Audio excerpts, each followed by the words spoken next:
Bienvenidos a El Arte de las Finanzas. El año 2026 nos pone sobre la mesa una pregunta que vuelve una y otra vez en el mundo de las inversiones. ¿Cuál es realmente el lugar de los activos digitales? Después de un tiempo de muchísima volatilidad, parece que el interés está volviendo, pero esta vez desde un ángulo muy diferente. En este análisis vamos a desmenuzar este panorama con una mirada puramente financiera, profesional y sin nada de especulación, para entender bien cómo se está reconfigurando el juego. Para que este análisis sea claro y ordenado, lo vamos a dividir en 6 puntos clave. Primero, vamos a ver por qué los criptoactivos están de nuevo en boca de todos. Después, repasaremos qué nos enseñó el 2025. Exploraremos los nuevos instrumentos que están atrayendo al capital institucional.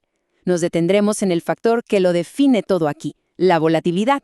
Veremos qué rol pueden jugar en una cartera y cerraremos con algunas lecciones que son esenciales para cualquier inversor en 2026. Bueno, empecemos por el principio. ¿Por qué justo ahora vuelve con tanta fuerza el debate sobre los activos digitales en los círculos financieros serios? La respuesta, como casi siempre pasa, está más allá del propio mundo cripto. Y es que este regreso a la conversación no pasa en el vacío, para nada. Está anclado en un contexto de la economía global muy particular que tenemos que analizar para entender la magnitud del cambio que estamos viendo. A ver, el catalizador de todo esto fue el buen desempeño de los mercados de siempre, los tradicionales.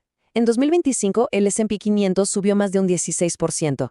Y claro, esa es una señal de optimismo que, si le sumamos más liquidez en el mundo y la idea de que las tasas de interés se iban a calmar, pues se reavivó el apetito por el riesgo.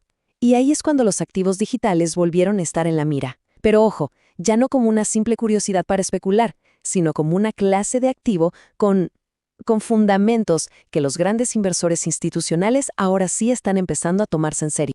Pero, para entender lo que pasa hoy, es indispensable mirar lo que pasó ayer nomás. El 2025 fue un año de reinicio, un periodo que limpió el mercado y preparó el terreno para esta nueva etapa. Esta cita de Leandro Monitola lo resume perfecto. La gran lección de 2025 fue esta. La volatilidad no es una falla, es parte del ADN de estos activos. El mercado echó a una buena parte del capital que solo buscaba especulación rápida y forzó a los inversores a hacer una distinción clave. Una cosa es el precio de un activo y otra muy distinta es el valor de los proyectos que hay detrás. Ahora, miremos esa tabla porque lo que nos muestra es interesantísimo. Fíjense en la divergencia, en la diferencia. Queda claro que no todos los activos que tienen que ver con criptos se comportan igual, para nada. Por un lado tenemos a MicroStrategy, que básicamente funciona como una apuesta apalancada en Bitcoin, y, bueno, sufrió muchísimo. Por otro, los ETFs como IBIT tuvieron una caída, sí, pero mucho más controlada. Y después está el caso de Hot 8 Mining, que es de estudio, una minera con un rendimiento espectacular. ¿Y cuál es la clave acá? Su modelo de negocio. Una estructura de costos eficiente, buena gestión de su dinero, eso les permitió ganar plata incluso con el mercado en baja. Esto demuestra algo fundamental, que analizar los fundamentos de cada negocio empieza a ser, por fin, lo más importante. Y esta diferencia nos lleva derechito a los nuevos vehículos de inversión. El acceso al mundo cripto se está volviendo más institucional, y esto pasa a través de instrumentos que están regulados y que el inversor tradicional ya conoce. Aquí, en el mercado local, la figura del CDR es clave. Pensemos en él como un puente regulado hacia los mercados del mundo. Es un instrumento que permita que un inversor, desde su cuenta de siempre y en su moneda, pueda comprar una parte de un activo que cotiza afuera, como un ETF de Bitcoin.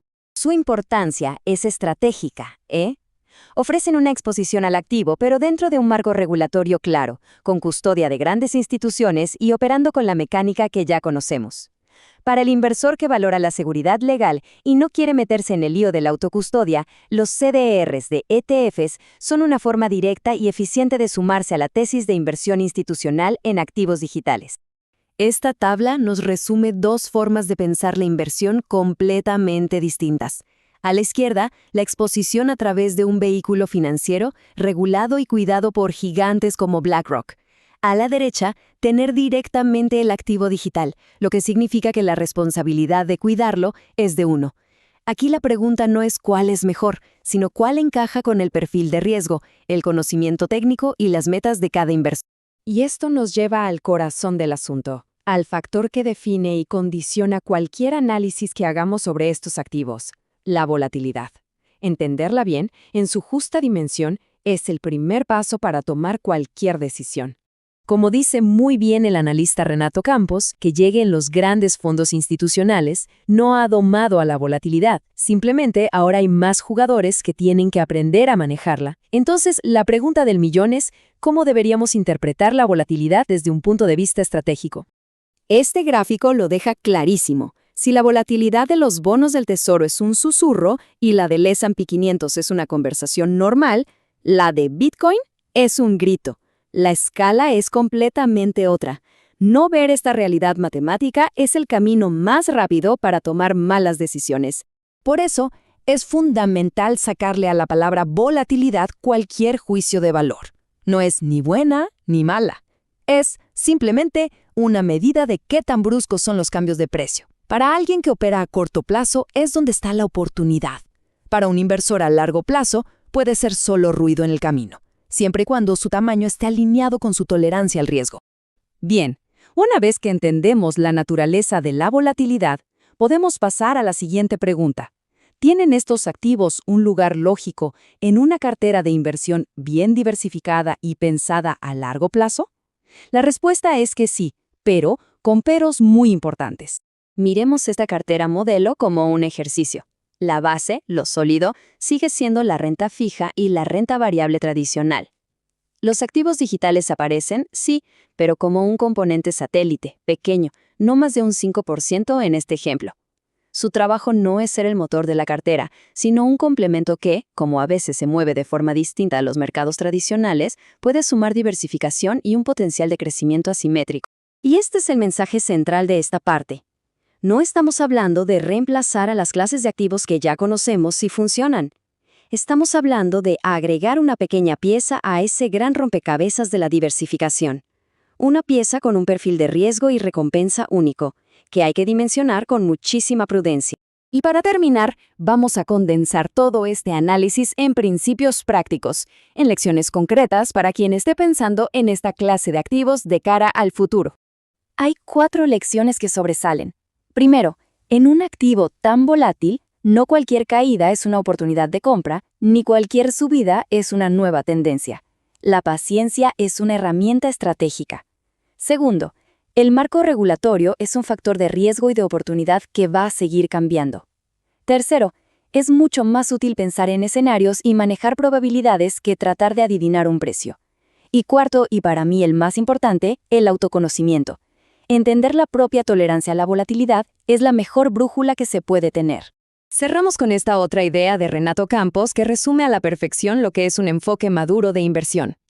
La pregunta importante no es cuánto puede subir algo, que por definición no lo sabemos. La pregunta clave es cuánta volatilidad somos capaces de aguantar, psicológica y financieramente. Ese cambio de enfoque es lo que separa a un inversor estratégico de un especulador.